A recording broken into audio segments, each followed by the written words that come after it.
We're going to the last presentation, and I already started a bit to make it available, from François Esmyot, if I present well. François worked with the French Directorate General of Health as an advisor for international affairs, specializing in health security issues. In this position, he was involved within the French presidency of the EU in discussions around HERA and its cross-border threats to regulation. He's also currently involved in the international discussions about the revision of the IHR and the pandemic agreement we just mentioned. He's currently involved in the SHARP and Big Terror joint actions and working in the sustainability work package. He has previously worked in health emergency response at the international level. He graduated as a medical doctor from the University of Cambridge and from the French National School of Administration. Well, this is an impressive CV. I will give the floor to you. Well, thank you for the introduction. Get on the presentation. So really thank you very much for discussions throughout this workshop have been very interesting and really allowed us to bring forward our thinking in terms of sustainability. So this presentation will be in 3 parts. I apologize for those who were present in Lisbon because some of the topics we'll cover were already covered there, but we'll address it to a new audience here. So the presentation in 3 parts. First, we'll look at what we are doing in terms of sustainability. So it's essentially the process that we are using to accomplish sustainability and a few elements about what it consists of. And then we'll look at sustainability across the joint action, looking at the other work packages and seeing what is the current thinking regarding sustaining their outcomes. And then we'll focus more on work package 6, building on the discussions we've had regarding the work on cross-sectoral collaboration and have a more specific discussion around sustaining work package 6 outcomes. So first, regarding work package 4, what are we doing and what are we intended to do? So sustainability, as you probably know, is a cross-cutting work package. It's a standard work package, one of 4 standard work package in all joint actions, along with coordination, dissemination, and evaluation. And the purpose of sustainability is to ensure, at least to accompany the process, to ensure that what the joint action does, what it actually accomplishes, is useful and can be sustained at the relevant level, national, EU, pan-European, international. So to accomplish this, we have elaborated firstly a sustainability guidance tool at the beginning of a joint action. The purpose of this tool was to simply give some indications regarding what is sustainability and to put the idea of sustainability really at the upstream process of a joint action. Then we have looked at looking at the sustainability through the EU angle and looking how the sharp outcomes can be sustained at the EU level, we have leveraged our knowledge of the new EU health security framework, which we will talk about more in a minute, and see how the sharp outcomes can link with the implementation of this EU health security framework. So the process that we have elaborated to achieve sustainability, so as mentioned, firstly, a sustainability guidance tool, and then we have undertaken a process to essentially identify priority outcomes. And what are priority outcomes? So those are essentially a self-selection process. So we have requested with our Dutch colleagues from RIVM, essentially undertake a self-selection or self-identification by the work package members themselves to identify from their work essentially what is relevant to be sustained. So priority outcome is essentially anything that the work package members, leaders deem to be relevant and having value in terms of being sustained EU national level. So we undertook this selection. So we identify from all the work packages what we call therefore the priority outcomes, anything worth sustaining beyond the end of the joint action. So among those priority outcomes, we have identified 3 for which we consider that it's possible within the time frame of a joint action to demonstrate the feasibility of sustaining them through pilot actions. So work package 5, we identify the work they are doing in terms of cross-border collaboration as being relevant to current work in terms of EU health security framework. We'll get more to that because that's also relevant for work package 6. With work package 7, we discussed a sustainability plan to sustain the emerged laboratory network. And with work package 8, We discussed using the capacity building material that they have already elaborated and integrating them in a short term within existing training programs with WHO, Euro, and ECDC. So what we need to do to complete the work, hopefully by the end of the joint action. So we're undertaking this workshop with you, where we hope to bring forward the thinking regarding how specifically in concrete practical steps, how to sustain priority outcomes from work package 6.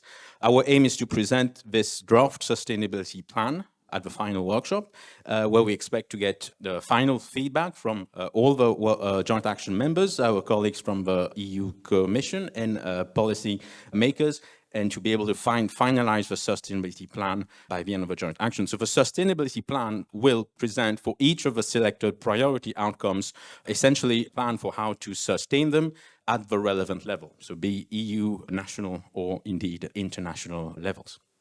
So the second part of the presentation will look at the link between the SHARP outcomes and the EU health security framework. So we'll focus in this part of the presentation on the EU level sustainability. It's not saying that, of course, the national level sustainability is important as well, but we'll focus on this section regarding the EU health security framework. Just a few short words on the EU health security framework. So a package of legislative regulations were adopted recently, including a strengthened mandate for the EMA, for the ECDC, creation of a new authority called ERA, and serious cross-border health threat regulation. So this health security package really is a milestone, a step change in terms of the EU health union, and creates a strengthened mandate for the EU in terms of supporting member states for strengthened preparedness and response capacities. It draws the lessons from the COVID pandemic. Actually, I think that was a question that was raised, but the EU was quite quick in terms of drawing those lessons and implementing those lessons in its legislative framework. So those regulations are adopted, they are in the statute books, and now they are in the process of being implemented. And it is really an opportune time. It's really timely fact that we are reaching the end of the SHARP in terms of looking at the ways that the priority outcomes can actually feed into the actual implementation of this legislative framework. And I think it is really timely. It's I would say lucky, but it's a good time. And we need to leverage this timeliness and ensure that our outcomes can actually be useful and actually can contribute in a practical and relevant way to the implementation of the EU health security framework. So we'll give a few examples covering all of the work packages.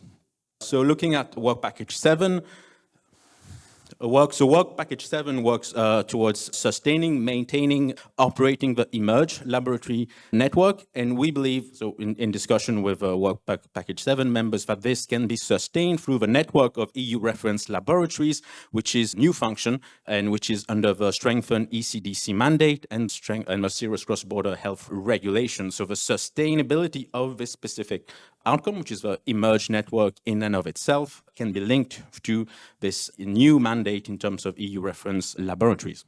Secondly, looking at strengthening IHR core capacities, the serious cross-border health threat regulation calls for strengthen national preparedness and response capacities, and indeed, SHARP works towards strengthening national preparedness and response capacities. So the mandate of the EU to undertake this strengthening can usefully be based on the work that SHARP has already undertaken.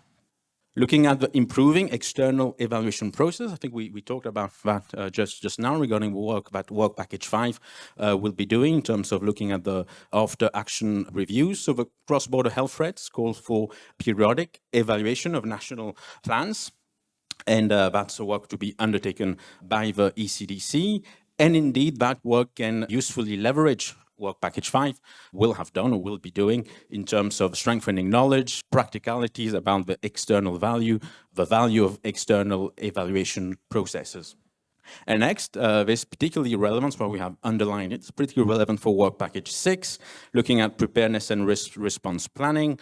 The cross-border health threat regulation calls for development of a union preparedness and response plan. So that's one of the really new elements of the EU health security framework. So it's intended that there will be, hopefully by the end of 2023, union plan.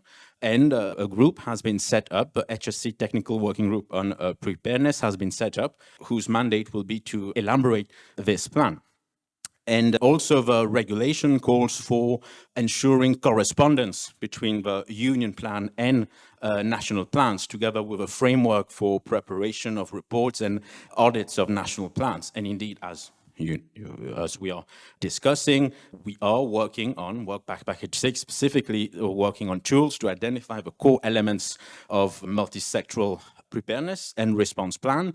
And those lessons could definitely be used as a valuable base upon which the union plan could be based. So this is one specific proposal which we can discuss more. So we would propose that the outcome from this work package, be it its report or a brief or what we discuss in terms of a common understanding of what multi-sectoral approach is, could be presented, examined by the HSC working group, and could usefully contribute to the elaboration of this plan. And through the correspondence between this future union plan and the national plans, it could also be sustained and taken up at the national level plans as well. Looking at the cross-border cooperation, so a similar approach we discussed, so that's linking with the work that Work Package 5 is undertaking. So we discussed with them to elaborate a note or a report looking specifically at strengthening cross-border collaboration. So there was a workshop in Lisbon a few weeks ago where they are working towards elaborating a template for cross-border collaboration. In parallel, we have also the union plan, which has identified cross-border collaboration as one of the key priorities. There actually is a chapter. There will be a chapter dedicated to cross-border collaboration. So we believe that the outcome from Work Package 5 in this regard could also feed into the current work, the current and future work towards elaborating the union plan.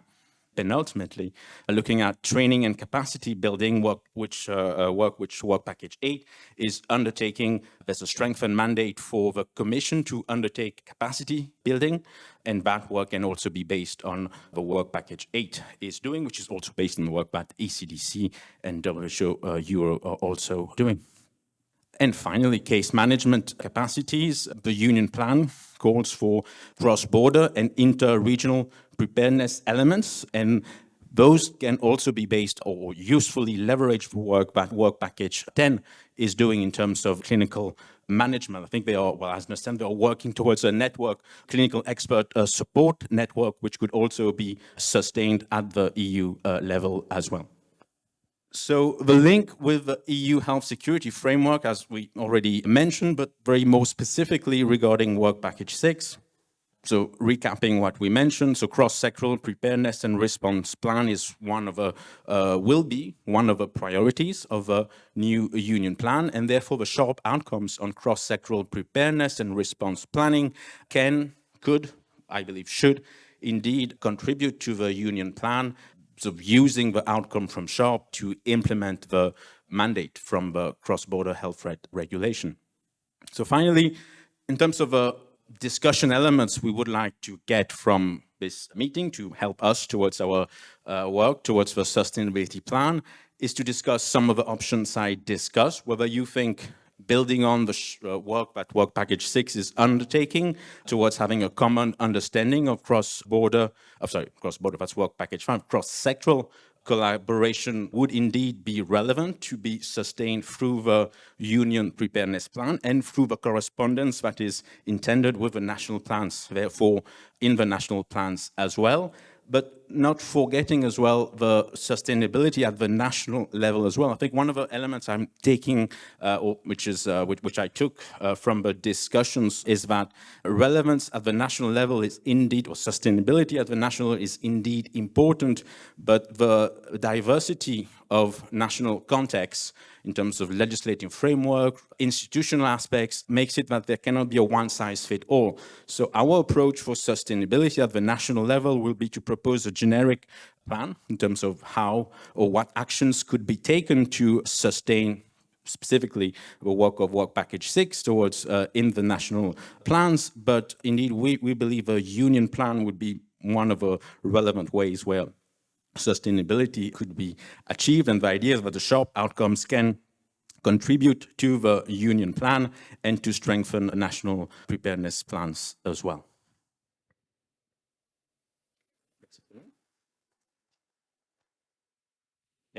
Okay, thank you, François, for this presentation.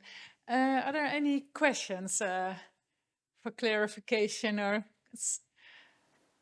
have a safe journey? Thank you for being here.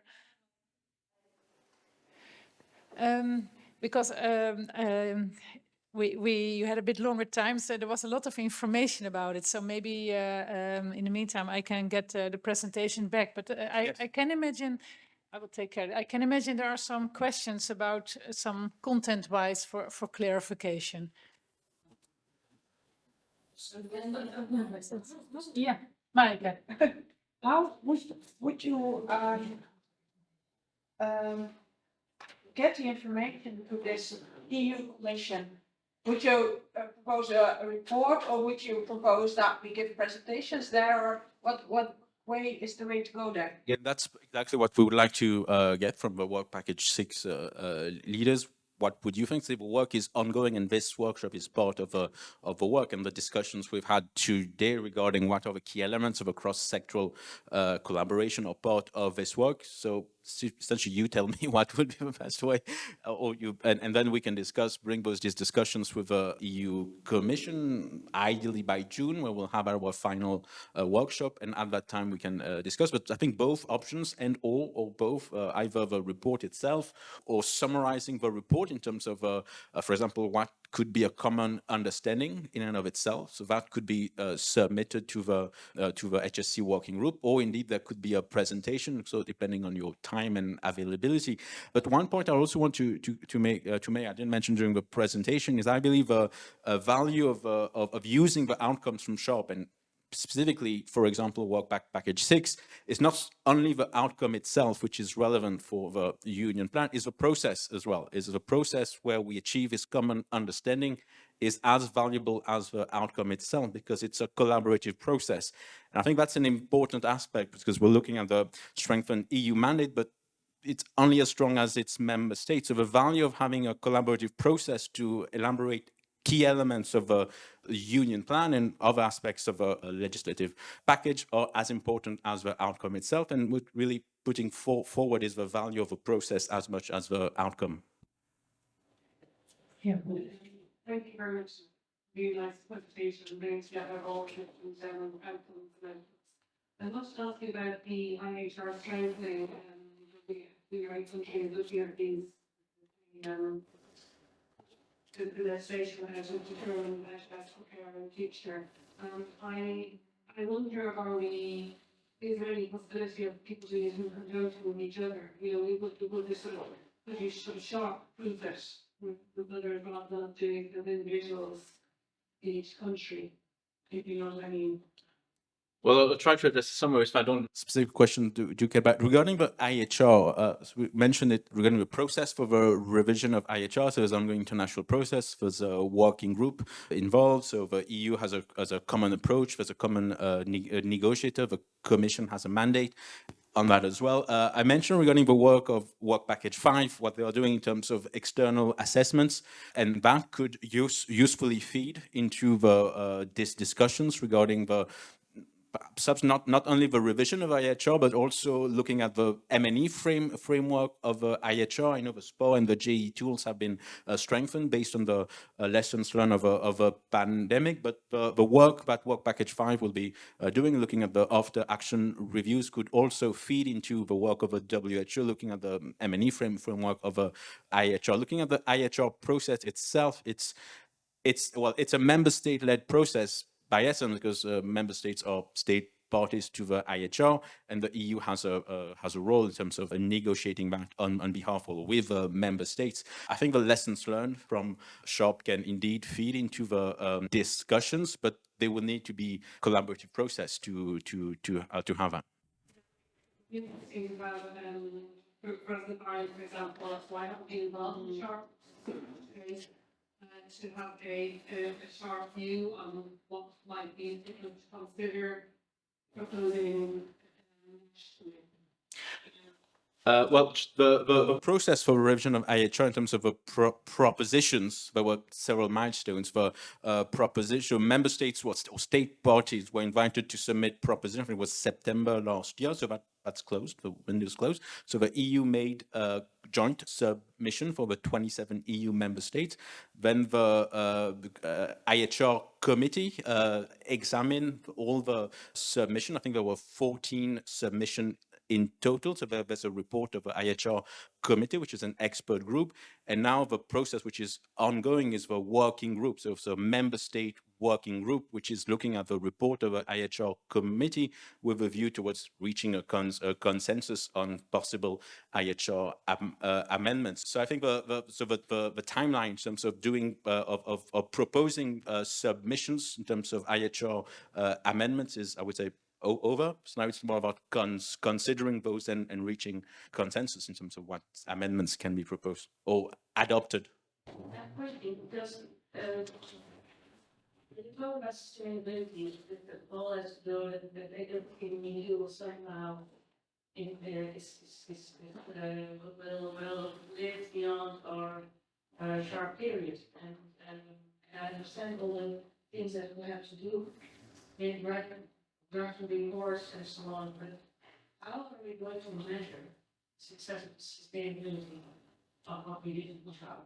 Because I'm a bit afraid that if we present reports to WHO, EU, TCDC, and maybe one of the many things and inputs that are coming there. So how can we measure our success? It's a good question. Well, I don't know if work package 3, no, we don't have it from work package 3, but they have looked at the indicators from the work package 4 in terms of, but I think they looked at more of the process indicators, whether the work package members are using the tool and whether we achieve a plan. And indeed, they are not looking, and we are not looking at impact in indicators regarding sustainability, because indeed you can measure the impacts only after the joint action has ended by definition, and we're no longer around to measure that impact. But if we have to identify success factors in terms of sustainability, I think in any case those would be identified after. But by definition, sustainability is after. But that's to allow that we really focused on really specific aspects. For example, to me, a success factor would be looking at work package 6. If we can have a common understanding of or a definition or commonly accepted definition of multi-sectoral collaboration in the union plan, would be to me a success factor. Would be based on the work that we are doing, but not saying that we would have a final word on this. There's definitely the remit of a technical working group working on this, but at least putting forward the process towards a common understanding and having that in the union plan would be a success factor. Same thing in terms of cross-border collaboration. To me, it's already a success that there's already a chapter that will be dedicated in the union plan to cross-border collaboration. So the Commission shared the macro plan. So there's already a chapter. To me, that's already a success. And beyond that, if the template that Work Package 5 is working on can be used within the union plan and then adopted by the member states, would also be a success factor. And beyond that, for example, the Emerge laboratory network, so the finance ends with a joint action timeline. So looking at continuation of the Emerge network. So it's either on or off. Either the Emerge network continues after the joint action, or it does not. First one is a success. The second one option is not so much. So yeah. Maybe Betty also means after adoption, because adoption is one thing, but what does it mean? What do you measure for an implementation in member states? Do you have any ideas about that? Well, in terms of sustainability, Advice. Well, it's difficult to measure impact of sustainability. I would say we haven't really given it, and I would say much thought, but knowing that by definition, sustainability happens after the end of a joint action, and implementation within member states is by definition a longer process. So I think it's more about measuring the process in terms of uptake. The impact is more of a medium term. So I don't really have a specific answer about that, I'm afraid. Here's the weakness of joint actions generally, is that you couldn't, because the timeline to achieve impact is typically well beyond the duration or the period of a joint action. So it is what it is. So the best you can hope for is solid process indicators. Maybe to add, there is an indicator in the WHO SPAR. So ultimately, there is an indicator to monitor the change and improvement countries make. So it is basically you don't need added indicators, but of course, I think there is to bring it further. It needs to be brought further than this audience to have more impact.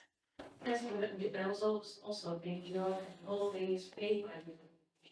So I thought, there's also a benefit or it's also important for them Yeah. to know where where the money is spent well and sustainable. So that's that could be thought to put a kind of a responsibility for this on the Yeah. rights. Or is it No, it's not a stupid idea. I don't think. Whether we can achieve it is another. But what do I do? Do I share my observation that any program that doesn't have impact indicators or really shouldn't be done, and we're all out of a job, or do we keep quiet and let the DG Sante, or Kadir, who were running these funds, address that problem for us? I mean, we know what we're doing has got value, but our struggle is to put a value or a quantifier on that of some description.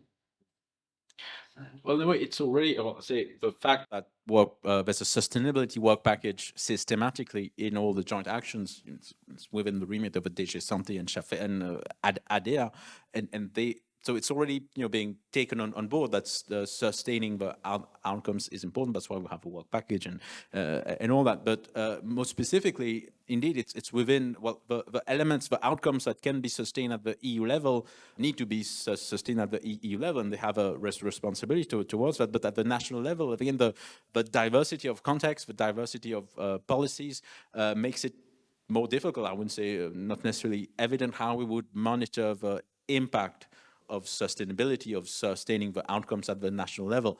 I think the SPAR indicator, so you would expect indeed, for example, in multi-sectoral collaboration, indeed there's a indicator on that, so you could measure if that indicator does improve over time, but it would not necessarily be exclusively the impact of a joint action of course, right? It would be a number of people. Accelerated so much in that area, didn't it? Anyway, so we can't take credit for it all, but it's an indicator.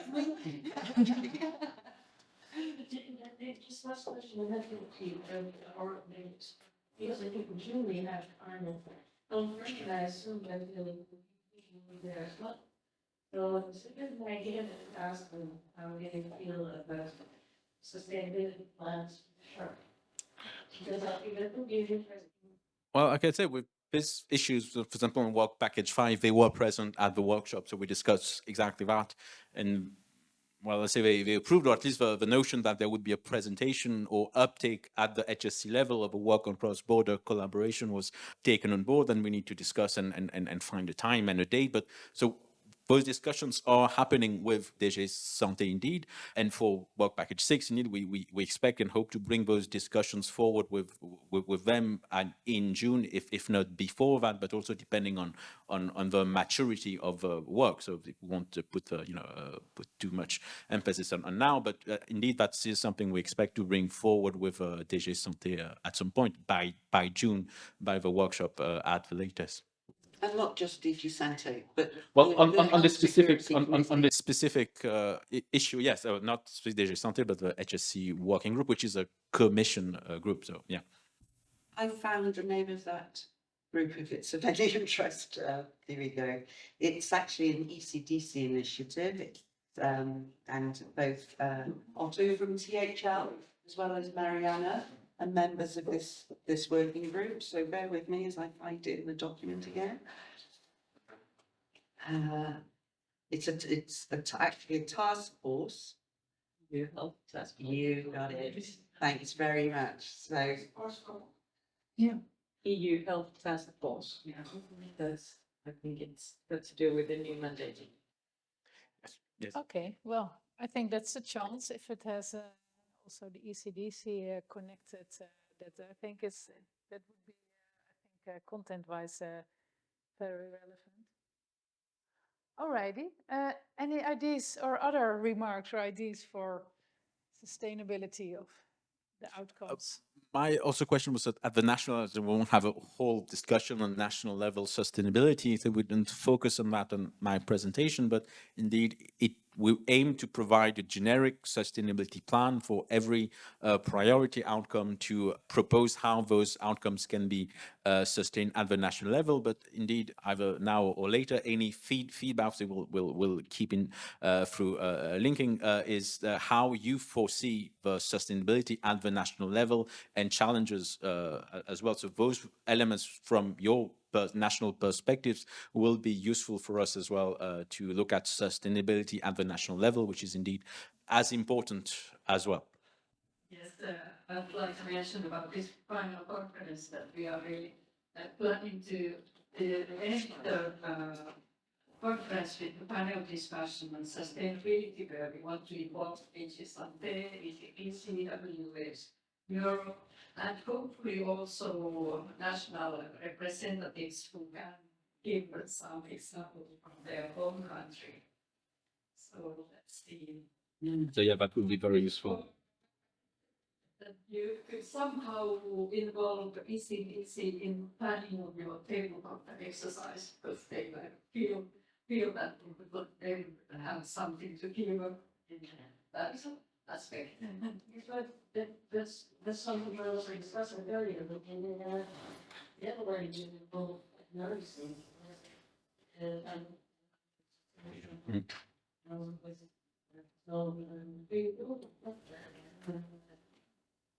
Some process and don't go as far.